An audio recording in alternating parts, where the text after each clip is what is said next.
So naday tayo chicharong bulaklak diri ano na ready to eat pero kailangan bigyan natin ituon og kaning beef na minudo ug pork belly.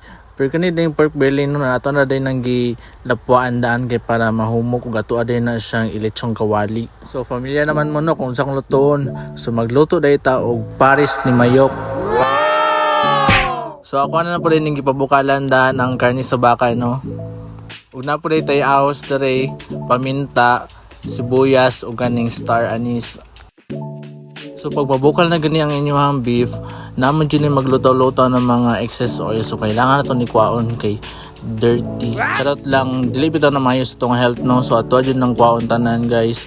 So inig ka man, ilunod na po dahil na kulitan ng lamas no. Ang ahos, sibuyas, ang star anise ug ang luyang wala na ko na-appeal sa video. So ilunod na po dahil ako ang paminta no. Ug timplahan ako og patis, toyo.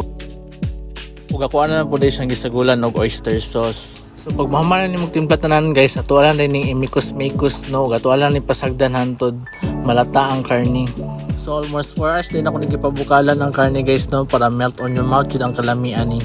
So wala na siya mga measurement no kay lahi-lahi magdag nilutuan so depende ra po na sa inyong timpla.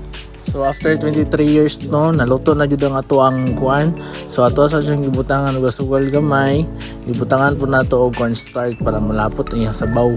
So ato ala na pabukalan kadyot na mga 30 minutes ug ato anang ihaon. So napainit lang pa rin kog mantika dre na og gisunod na kog luto ning chicharong bulaklak.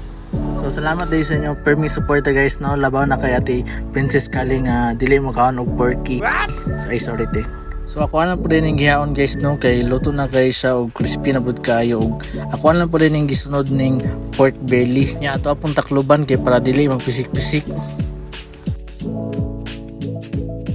So dili man pud pwede guys na plain rice na natong i-partner sa tuang beef pares. So kailangan po natin magluto og garlic rice. So gilunod na ako ning kuano ahos kay tuog kog nag-init na ning mantika. So sa dihang paglili na ako sa ilalom wala man ay gas. So may na lang jud na pud ta extra na gasolit rin no kay for emergency. So wala na daghan chichi guys. Di na kay nato na tarong luto ning ahos kay mapagod man niya. So gilunod lang pud din ako ning bahaw no. Niya ako na po din nagibutangan og gamay nga tuyo guys para brown.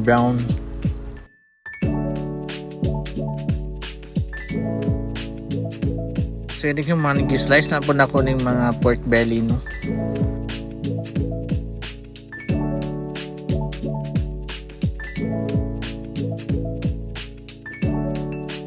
So na-prepare na tanan guys. So ato na yung butangan og toppings no para sa ato ang beef pares overload. So mga na ta, matsalam!